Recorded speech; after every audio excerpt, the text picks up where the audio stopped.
नमस्कार दोस्तों, एक और बहुत ही ज़्यादा बेहतरीन क्वेश्चन आपके लिए ऑपरेटिंग कॉस्टिंग या सर्विस कॉस्टिंग का। ये एक बहुत ज़बरदस्त क्वेश्चन है। एक बार फिर से ये क्वेश्चन आपको एक अलग तरह का पर्सपेक्टिव दिखाएगा। अलग तरह के क्वेश्चन जिस तरह से इसमें आते हैं, जो जैसे बसेज होती हैं, ट्रांसपोर्ट में चलती हैं, तो किस तरीके से पर पैसेंजर किलोमीटर या पर trip per passenger kilometre calculate करने को हमें यहाँ पर होता है। बहुत अच्छा सवाल है। ये क्वेश्चन आपको कई बार करने चाहिए क्योंकि ऐसे क्वेश्चन पेपर के अंदर बहुत ज़्यादा आते हैं। अब क्वेश्चन क्योंकि इसका बड़ा है, फिर इसका आंसर भी बड़ा है, तो दोनों के दोनों बोर्ड के ऊपर एक साथ आना संभव नहीं था। इसलिए मैंने सिर्फ आंसर ही लिखा है और क्वेश्चन मैं आपको पेपर से पढ़ के सुनाऊंगा और क्वेश्चन आपके सामने भी रहेगा। चलिए आप क्वेश्चन को यहाँ देखिए और मैं आपको इसे पढ़ के सुनाता हूँ। ये है हमारा क्वेश्चन नंबर 7। देखिए, कछुआ रोडवेज, कितना बढ़िया नाम रखा है ना। कछुए की स्पीड से चलती हैं गाड़ियां। कछुआ roadways runs 10 buses between 2 cities. 10 बस ये चलाते हैं दो शहरों के बीच में, विच आर 25 किलोमीटर अपार्ट, जो दोनों शहर एक दूसरे से 25 किलोमीटर दूर हैं। सीटिंग कैपेसिटी ऑफ ईच बस इज 30 पैसेंजर्स। एक बस के अंदर 30 पैसेंजर ही बैठ सकते हैं एक बार में। The expenses for the month December were as under, और दिसंबर महीने के खर्चे आपको नीचे दिए हैं। इसका मतलब ये सिर्फ एक महीने का ही डाटा है सारा। Salaries of drivers and conductors, इनकी सैलरी 60,000। फिर मैकेनिकल स्टाफ की सैलरी है 6,000। डीजल ऑयल लुब्रिकेंट्स ये है 40,000। Taxes and insurance 5,200। Repairs and maintenance 8,000। Depreciation 32,000। सीधा फ्लैट दे दिया कैलकुलेट करके। Seating capacity utilised was 60%। इसका मतलब जितने भी लोग बस में बैठ सकते हैं उसके सिर्फ 60% लोग ही बस में बैठ पाते हैं प्रैक्टिकली, यानी 40% सीट्स खाली रखी हैं। तो सीटिंग कैपेसिटी थी 30 पैसेंजर की और सिर्फ 60% ही लोग बैठते हैं, तो 18 लोग बैठते हैं।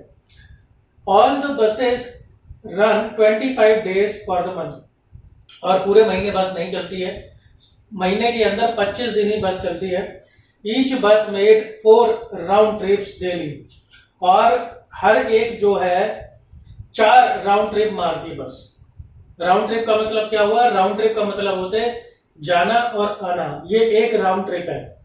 तो ऐसे 4 ट्रिप एक दिन में एक बस मारती है। अब इसके बाद 3 क्वेश्चन हमें यहां पर पूछे उसने। What is the cost per passenger kilometre? इन शब्दों को आपको ध्यान से समझना चाहिए, तभी आप कैलकुलेट कर पाएंगे, नहीं तो आपको चीजें याद करनी पड़ेंगी। कॉस्ट कैलकुलेट करनी है पर पैसेंजर किलोमीटर, यानी 1 किलोमीटर पर एक पैसेंजर का कॉस्ट खर्चा कितना आ रहा है। And the cost per round trip per passenger, और फिर एक राउंड ट्रिप पर एक पैसेंजर का खर्चा कितना आ रहा है। एक राउंड ट्रिप पर मतलब जाने और आने में एक पैसेंजर पर खर्चा कितना आ रहा है। क्वेश्चन नंबर 2 में पूछता है what would have been the cost per round trip per passenger.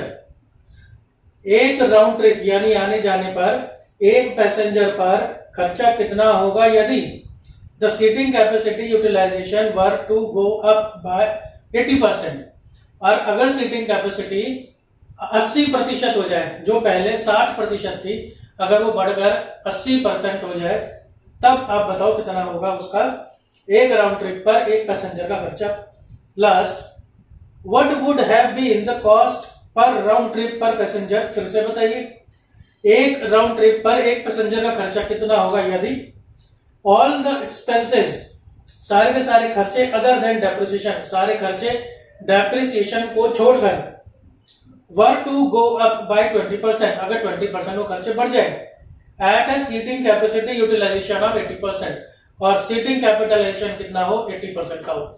तो आपको ये 3 क्वेश्चन, एक्चुअली क्वेश्चन नंबर 1 के अंदर 2 क्वेश्चन है, तो ये 4 क्वेश्चन के आंसर हमें इसके अंदर देने होंगे। बहुत ही अच्छा जबरदस्त क्वेश्चन है किसी भी लेवल पर आने के लिए, तो आपको इस क्वेश्चन को बहुत ही अच्छे से ध्यान से समझना है। आइए देखते हैं अब इस क्वेश्चन का सॉल्यूशन क्या होगा। देखिए, सबसे पहले मैंने इसके अंदर कैलकुलेशन की है कुछ, ये कैलकुलेशन आपको कर लेनी चाहिए सबसे पहले, क्योंकि इसी से ही आगे कैलकुलेशन चलेंगी।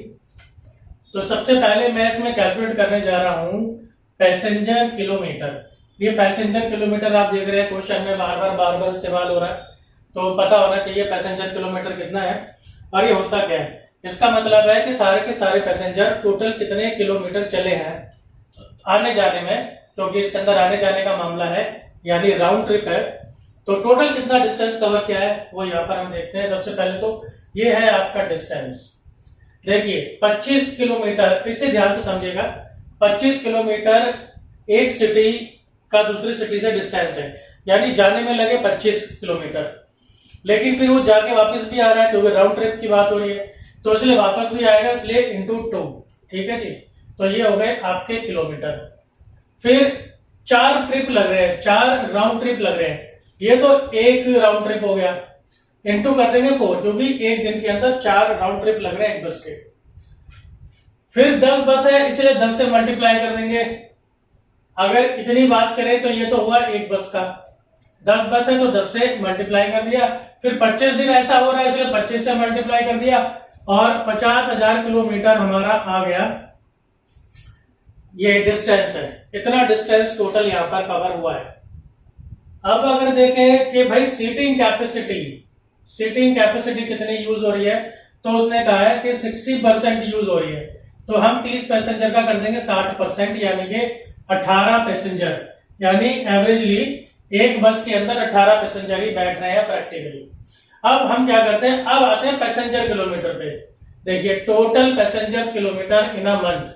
अब क्या करेंगे, ये है हमारा किलोमीटर और ये है पैसेंजर, तो इन दोनों को आप मल्टीप्लाई कर दो, इनको मल्टीप्लाई कर देते हैं तो हमें मिल जाता है 9 लाख किलोमीटर पैसेंजर किलोमीटर, यानी कुल मिला के जितने भी पैसेंजर थे सारे के सारे कुल मिला के 9 लाख किलोमीटर ट्रेवल किया। अब हम बनाते हैं operating cost sheet. Operating cost sheet वही रहेगा आपका स्टैंडिंग चार्जेस, वो चार्जेस जो फिक्स रहते हैं, जो चेंज नहीं होते, चाहे गाड़ी चले या ना चले। रनिंग चार्जेस यानी कि वो चार्जेस जो गाड़ी के चलने पर डिपेंड करते हैं, गाड़ी चलेगी तो ये खर्चा होगा, नहीं तो नहीं होगा। तो इसके अंदर हम देखें, सबसे पहला हमारे पास है salary of driver and conductor. तो salary of driver and conductor आ गया 60,000। फिर सैलरीज ऑफ मैकेनिकल स्टाफ का आ गया आपका 6,000। डीजल नहीं आएगा। टैक्सेस इंश्योरेंस ये आपका फिक्स होता है, टैक्सेस एंड इंश्योरेंस ये आ गया 5,200। फिर आपका है रिपेयर एंड मेंटेनेंस, ये भी नहीं आएगा। फिर डेप्रिसिएशन आपको डायरेक्टली दिया हुआ कैलकुलेटेड 32,000। देखिए डेप्रिसिएशन पर मैं आपको थोड़ा बताना चाहूंगा। डेप्रिसिएशन एक ऐसा इशू है जिस पर अकाउंटेंट्स की अलग अलग राय है कि ये फिक्स कॉस्ट होना चाहिए या फिर ये वेरिएबल कॉस्ट होना चाहिए। देखिए ये तो आप जानते ही हैं कि आप कोई भी एसेट लो, आप चाहे उसको इस्तेमाल करो या इस्तेमाल ना करो, तो वो कुछ ना कुछ तो डेप्रिशिएट होती है, और जब उसका ज्यादा इस्तेमाल होता है तब वो ज्यादा डेप्रिशिएट होती है ना। तो यानी कि एक बेसिक डेप्रिसिएशन तो हमेशा होगा ही होगा, चाहे आप इस्तेमाल करें या फिर ना करें। ज्यादा इस्तेमाल करेंगे तो ज्यादा डेप्रिसिएशन होगा।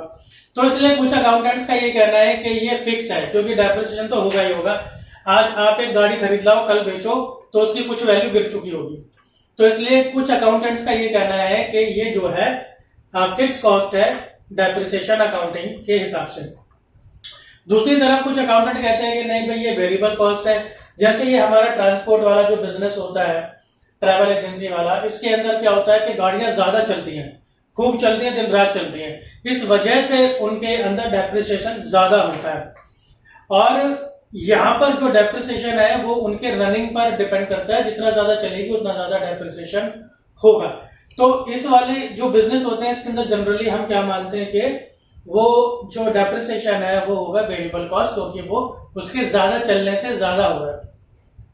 और अगर देखा जाए एक्चुअल में, सच में, तो ये ना तो टोटल फिक्स है ना ही ये टोटल वेरिएबल है, एक्चुअली ये सेमी वेरिएबल है, क्योंकि डेप्रिसिएशन तो आपका जरूर होगा ही होगा। आप ज्यादा इस्तेमाल करेंगे तो ज्यादा होगा, लेकिन एक बेसिक डेप्रिसिएशन भी होगा, तो ये एक सेमी वेरिएबल है। अब लेकिन यहां पर हमारे पास कोई सेमी वेरिएबल नाम का हेड होता नहीं है। अब या तो स्टैंडिंग होता है या फिर रनिंग होता है। तो कई लोग क्या करते हैं, इसको स्टैंडिंग में डाल देते हैं, कई लोग क्या करते हैं, इसको रनिंग में डाल देते हैं, लेकिन ये वाले क्वेश्चंस के अंदर ज्यादातर इसको रनिंग में ही डाला जाता है, या रनिंग चार्जेस यहाँ पर इस तरह के बिजनेस के अंदर माना जाता है। फिर मैंने इसको यहां पर स्टैंडिंग चार्जेस में क्यों लिया? देखिए, ये फिक्स नहीं है कि ये सिर्फ रनिंग में ही आएगा हमेशा। अगर आपको ऐसा लगता है कि इतना फिक्स हो गया है, हर बार ये इतना ही अमाउंट होना है, तो फिर वो फिक्स नेचर का हो गया। वेरिएबल का क्या मतलब है? जो चेंज होता हो। अगर आपको क्वेश्चन में डेप्रिसिएशन इस तरह से दिया है कि जो चेंज नहीं हो रहा है, यानी कि वो फिक्स हो गया।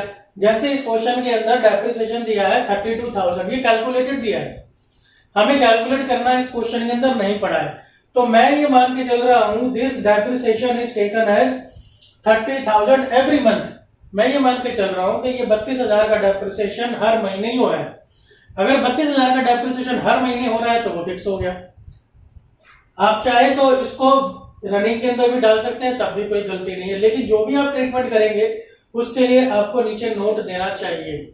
डेप्रिसिएशन के केस में आपको नीचे नोट जरूर देना चाहिए कि आप इसको क्या ट्रीट कर रहे हैं और क्यों ट्रीट कर रहे हैं। मैं इसको फिक्स ट्रीट कर रहा हूं क्योंकि ये मुझे 32,000 दिया हुआ कैलकुलेटेड, और ये सारा डाटा दिया आपको एक महीने का, तो मैं ये मान के चल रहा हूं कि ये 32,000 एक महीने का है। अगर आप इसको वेरिएबल में रनिंग में डालते हैं तो भी ये गलत नहीं होगा। आप सिर्फ नीचे नोट दे दीजिए कि depreciation is taken as variable cost, ठीक है। नोट देते ही आपका क्वेश्चन सही हो जाता है। चलिए आगे चलते हैं। अब आते हैं रनिंग चार्जेस में। तो इसके अंदर हमारे पास है डीजल ऑयल लुब्रिकेंट है 40,000, तो वो 40,000 सीधा आ गया हमारे पास। और फिर इसी तरह से रिपेयर है, रिपेयर हमें दिया हुआ है 8,000 का, वो ये आ गया। इन सब का टोटल ये आया है, इन दोनों का टोटल ये आया है, इन दोनों का टोटल ये हमारी टोटल कॉस्ट आ गई 1,51,200। Total charges for the month 1,51,200 ये आ गया। चलिए, अब जो उसने 3 क्वेश्चन हमसे पूछे हैं उसके आंसर अब इस पूरे डाटा से कैलकुलेट हो जाएंगे। तो अब हम वो आंसर्स कैलकुलेट करने चलते हैं। देखिए, सबसे पहले इसने पूछा है कॉस्ट पर पैसेंजर किलोमीटर। तो कॉस्ट पर पैसेंजर किलोमीटर का फॉर्मूला है कि जो भी टोटल कॉस्ट है उसको पर पैसेंजर किलोमीटर से डिवाइड कर दो। फॉर्मूला आपको याद करने की जरूरत ही नहीं है, फॉर्मूला इसके अंदर ही है। ये है ना कॉस्ट पर पैसेंजर किलोमीटर।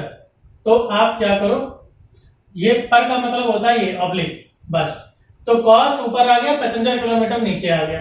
तो टोटल कॉस्ट और पैसेंजर किलोमीटर, टोटल कॉस्ट है 1,51,200, तो आपका ये आ गया। फिर पैसेंजर किलोमीटर ये रहे आपके 9 लाख किलोमीटर।